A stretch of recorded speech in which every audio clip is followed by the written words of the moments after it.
Friends, this is lecture number 2 for class 7 chemistry. Chapter is fiber to fabric. In the previous class, I have already taught you animals that yield wool, in which we were talking about the sheep and goat. This is our third animal from where we get wool. Camel. The fleece of camel gives soft, warm and lightweight wool.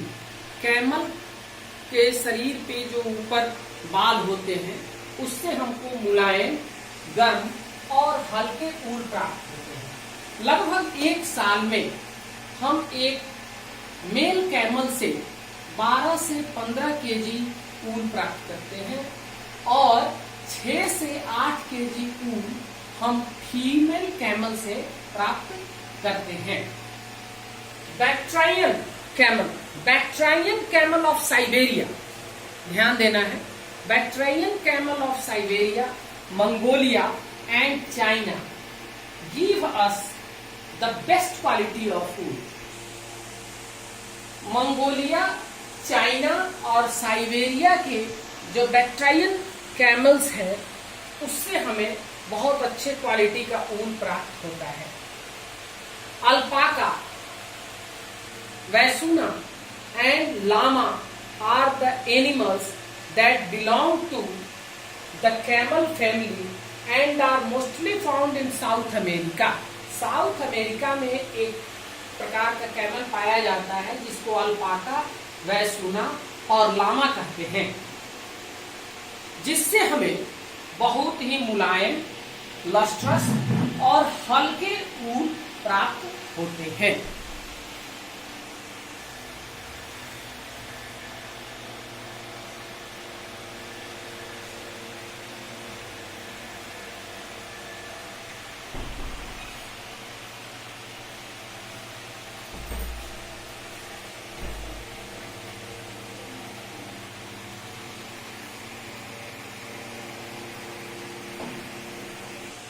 ये बच्चों, animal that yield ऊल, वैसे जानवर जिससे हम ऊन प्राप्त करते हैं, उसमें चौथे नंबर पर है rabbit and yak.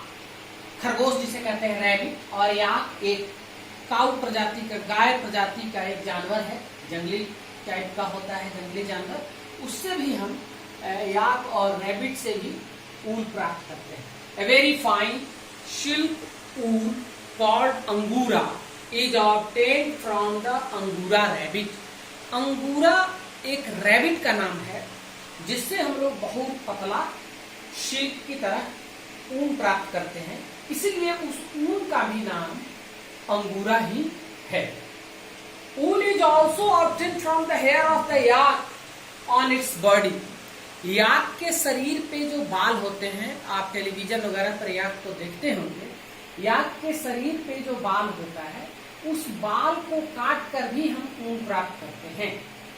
Yak is a cow species mostly found in Ladakh and Tibet. Ladakh और तिब्बत में याक प्रजाति पाई जाती है जिसके बालों से हम ऊन प्राप्त करते हैं।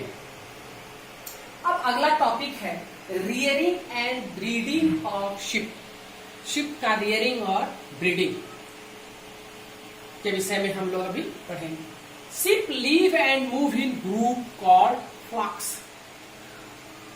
शिप ग्रुप में रहते हैं और ग्रुप में ही जीते हैं, ग्रुप में ही भ्रमण करते हैं, घूमते भी हैं, और उस ग्रुप को हम लोग फ्लॉक्स कहते हैं। जब ग्रुप बहुत बड़ा हो जाता है शिप का तो उसको हम लोग हर्ड कहते हैं। शिप के छोटे ग्रुप को फ्लॉक्स कहेंगे और शिप के बहुत बड़े ग्रुप को हम लोग हर्ड करते हैं। The process of domestication and raising of sheep is known as rearing. इसका क्या मतलब है कि शिप को पालना, अपने घर में, अपने आसपास, डोमेस्टिकेशन इसको कहते हैं। शिप का जो हम लोग पालतू जो उसको बनाते हैं, the process of domestication and raising of sheep, और शिप का लालन पालन करना, उसको बड़ा करना, raising of sheep is known as rearing, इसको रियरिंग कहते हैं। In India sheep are reared mostly in the northern states. भारत में उत्तरी राज्यों में शिप का पालन किया जाता है, घरेलू रूप से उसको लोग पालते हैं, मीट के लिए, ऊन के लिए, इन सब चीजों के लिए। कौन से नॉर्दर्न स्टेट्स में है? जैसे जम्मू एंड कश्मीर JNK, हिमाचल प्रदेश, उत्तरांचल, अरुणाचल प्रदेश और सिक्किम में खास करके वहां के लोग जो है वो शिप को पालते हैं ऊन के लिए और मीट के लिए। मैदानी इलाकों में हरियाणा, पंजाब और गुजरात में भी शिप को जो है पालतू बनाया जाता है और वहां से भी खास करके हम उससे ऊन प्राप्त करते हैं। स्टूडेंट्स, अब हम लोग सेलेक्टिव ब्रीडिंग के बात करेंगे। सेलेक्टिव ब्रीडिंग क्या है कि वैसे शिप या वैसे किसी दूसरे जानवर का ब्रीड बनाना जिससे कि हमें उसके ऑफ स्प्रिंग में, उसके बच्चे में कोई खास गुण हो, जैसे ज्यादा ऊन देने का गुण हो, ज्यादा मांस देने का गुण हो, इस तरह की गुण वाला जो हम लोग ब्रीड बनाते हैं उसको सेलेक्टिव ब्रीडिंग कहते हैं। उसके विषय में हम लोग जरा देखेंगे क्या है। The process of selecting parents, माँ बाप का चुनाव करते हैं कि उसका बच्चा कैसा हो जिसमें कोई खास प्रकार का गुण हो, उसके विषय में कहा है। The process of selecting parents for obtaining desirable character in the offspring. बच्चे में कोई खास गुण हो, जैसे बहुत ज्यादा ऊन देने वाला बच्चा हो, जब सयाना हो वो बच्चा जो जन्म ले माँ बाप के थ्रू, और वो बच्चा जब शिप का सयाना हो तो उससे ज्यादा ही ज्यादा ऊन मिले, इसके लिए हम लोग विभिन्न दो तरह के विभिन्न प्रजातियों के शिप का ब्रीडिंग करते हैं। तो उसका जो सिलेक्शन होता है, the process of selecting parents for obtaining desirable character in the offspring is known as selective breeding. और उस सेलेक्टिव ब्रीडिंग के बाद जो बच्चे होते हैं, the breed animal are known as breeds. तो जो उसकी ब्रीडिंग कराकर जो एनिमल, जो जानवर, जो बच्चा पैदा किया जाता है उसको ब्रीड्स कहा जाता है। कुछ ब्रीड्स के विषय में प्रिय बच्चों हमारे बुक में दिया गया है, इसको आप लोगों को लिख लेना है और लिखकर कॉपी में फेयर में लिख लेंगे आप, और उसे कोशिश करेंगे कि इसमें ये सब याद हो जाए। टेबल नंबर 3.1 है some Indian breeds of sheep. कुछ इंडिया में भी ब्रीड्स बनाए गए हैं शिप के, उसके विषय में हम लोग पढ़ेंगे कि वो कौन कौन से हैं। लोही एक ब्रीड है, Lohi. Quality of wool, good quality of wool, इसका जो वूल होता है वो बहुत अच्छा होता है। यह पाया कहाँ जाता है? राजस्थान और पंजाब में पाया जाता है। रामपुर बुशैर, ये एक ब्रीड, शिप के एक ब्रीड का नाम है, भेड़ के एक प्रजाति का नाम है। इसका ऊल कैसा होता है? ब्राउन फ्लीस होता है, इसका भूरे रंग का ऊल इससे प्राप्त होता है। यह उत्तर प्रदेश, हिमाचल प्रदेश में पाया जाता है। थर्ड है नाली। कारपेट ऊल होता है, जो कारपेट हम लोग अपने घरों में लगाते हैं, वो कारपेट ऊल नाली ब्रीड जो शिप का है उससे प्राप्त होता है। यह राजस्थान में, हरियाणा में और पंजाब में पाया जाता है। बकरवाल एक शिप का प्रजाति है। ये बकरवाल उलन शॉल्स इससे बनते हैं, जो शॉल हम लोग अपने शरीर पे ठंडा के दिन में रखते हैं, जो ओढ़ते हैं, वो उलन शॉल बकरवाल से बनता है। ये जम्मू और कश्मीर में पाया जाता है।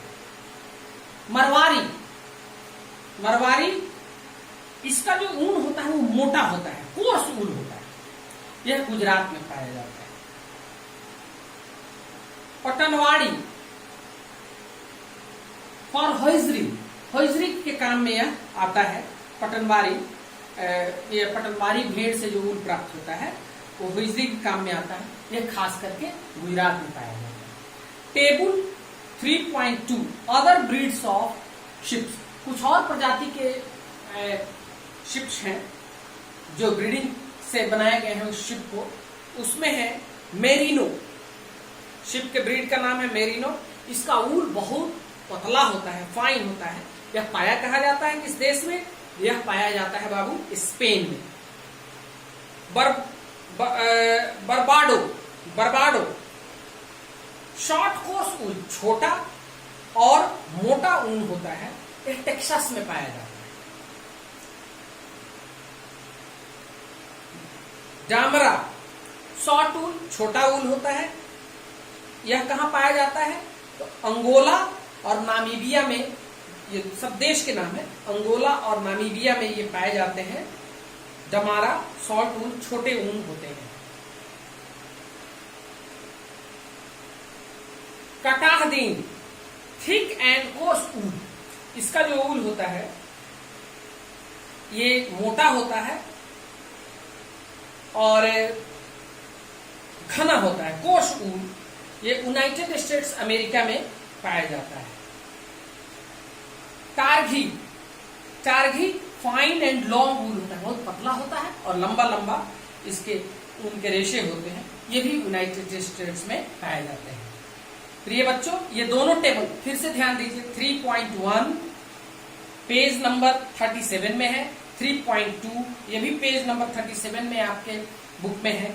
इस दोनों को आप लिख लेंगे अपने फेयर कॉपी में और कोशिश करेंगे कि ये याद हो जाए। अगले क्लास में हम आप लोगों को पढ़ाएंगे process of fleece to fabric, wool production कैसे होता है, फ्लीस को फैब्रिक में कैसे बनाया जाता है। जो हम लोग भेड़ के शरीर से जो उसके बाल उतार कर ले लेते हैं ऊन बनाने के लिए, ऊल बनाने के लिए, उसका प्रोडक्शन कैसे होता है, उसके विषय में हम लोग अगले क्लास में लेक्चर 3 में, ये लेक्चर 2 है, लेक्चर 3 में हम लोग उसके विषय में पढ़ेंगे। थैंक्स अ लॉट, मन लगाकर पढ़िए। Thank you, a lot of thanks.